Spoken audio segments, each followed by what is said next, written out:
राधे राधे दोस्तों, मेरे YouTube channel धार्मिक कथा शौके में आपका हार्दिक स्वागत है। मैं आज आपको पूष मास की सफला एकादशी की व्रत कथा सुना रही हूँ। तो सभी भक्तों को प्रेम से बोलना है एकादशी माता की जय, श्री कृष्ण भगवान की जय। सफला एकादशी का महत्व। धर्मराज युधिष्ठिर कहने लगे कि हे जनार्दन, मैंने मार्गशीर्ष शुक्ल एकादशी अर्थात मोक्षदा एकादशी का सविस्तार वर्णन सुना। अब आप कृपा करके मुझे पूष माह के कृष्ण पक्ष की एकादशी के विषय में भी बतलाइए। इस एकादशी का क्या नाम है तथा इसके व्रत का क्या विधान है, इसकी विधि क्या है, इसका व्रत करने से किस फल की प्राप्ति होती है, कृपया यह सब विधान पूर्वक कहिए। भगवान श्री कृष्ण बोले, पूष माह के कृष्ण पक्ष में आने वाली इस एकादशी को सफला एकादशी कहा जाता है।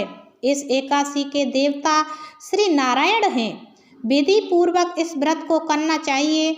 जिस प्रकार नागों में शेषनाग, पक्षियों में गरुड़, सब ग्रहों में चंद्रमा, यज्ञों में अश्वमेध और देवताओं में भगवान विष्णु श्रेष्ठ हैं, उसी तरह सब व्रतों में एकादशी का व्रत श्रेष्ठ है। जो मनुष्य सदैव एकादशी का व्रत करते हैं वे मुझे परम प्रिय हैं। इसका महत्व मैं तुमसे कहता हूँ, ध्यान पूर्वक सुनो।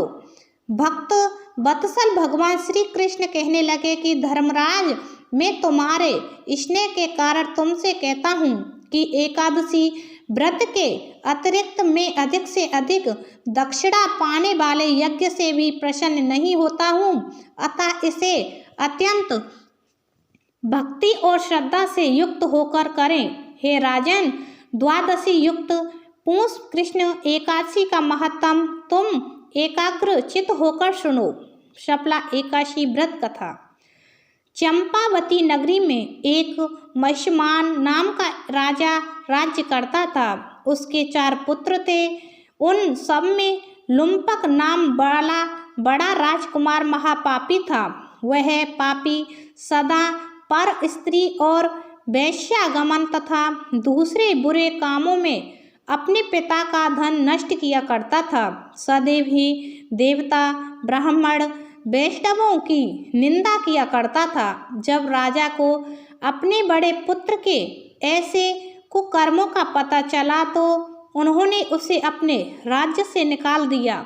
तब वह विचारने लगा कि कहाँ जाऊं, क्या करूं। अंत में उसने चोरी करने का निश्चय किया। दिन में वह वन में रहता और रात्रि को अपने पिता की नगरी में चोरी करता तथा प्रजा को तंग करना और उन्हें मारने का कुकर्म करता था। कुछ समय पश्चात सारी नगरी भयभीत हो गई। वह वन में रहकर पशु आदि को मारकर खाने लगा। नागरिक और राज्य के कर्मचारी उसे पकड़ लेते किंतु राजा के भय से छोड़ देते।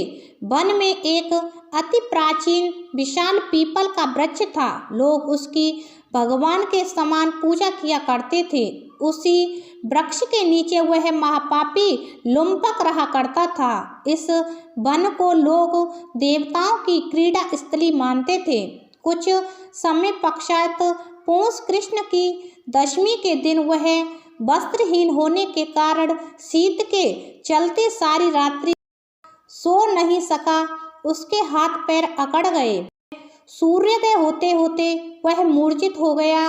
दूसरे दिन एकादशी का मध्याह्न के समय सूर्य की गर्मी पाकर उसकी मूर्छा दूर हुई।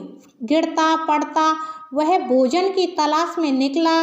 पशुओं को मारने में वह समर्थ नहीं था, अतः पेड़ों के नीचे गिरा हुआ फल उठाकर वापस उसी पीपल वृक्ष के नीचे आ गया। उस समय तक भगवान सूर्य अस्त हो चुके थे। वृक्ष के नीचे फल रखकर कहने लगा, हे भगवान, अब आपके ही अर्पण हैं ये फल, आप ही तृप्त हो जाइए। उस रात्रि को दुख के कारण रात्रि को भी नींद नहीं आई। उसके इस उपवास और जागरण से भगवान अत्यंत प्रसन्न हो गए और उसके सारे पाप नष्ट हो गए। दूसरे दिन प्रातः एक अति सुंदर घोड़ा अनेक सुंदर वस्तुओं से सजा हुआ उसके सामने आकर खड़ा हो गया। उसी समय आकाशवाणी हुई कि हे राजपुत्र, श्री नारायण की कृपा से तेरे पाप नष्ट हो गए हैं। अब तू अपने पिता के पास जाकर राज्य प्राप्त कर। ऐसी वाणी सुनकर वह अत्यंत प्रसन्न हुआ और दिव्य वस्त्र धारण करके भगवान आपकी जय हो कहकर अपने पिता के पास आ गया। उसके पिता ने प्रसन्न होकर उसे समस्त राज्य का भार सौंप दिया और स्वयं वन के रास्ते चल दिए। अब लुम्पक शस्त्र अनुसार राज्य करने लगा। उसकी स्त्री पुत्र आदि सारा कुटुंब भगवान नारायण का परम भक्त हो गया। वृद्धि होने पर वह भी अपने पुत्र को राज्य का भार सौंपकर वन में तपस्या करने चला गया और अंतिम समय में वैकुंठ को प्राप्त हुआ। अतः जो मनुष्य इस परम पवित्र सफला एकादशी का व्रत करता है उसे अंत में मुक्ति मिलती है। जो नहीं करते वे पूंछ और सींगों से रहित पशुओं के समान हैं। इस सफला एकादशी के महत्तम को पढ़ने से अथवा श्रवण करने से मनुष्य को अश्वमेघ यज्ञ का फल मिलता है। तो ये सफला एकादशी की व्रत कथा हुई समाप्त। बोलो एकादशी माता की जय, श्री कृष्ण भगवान की जय।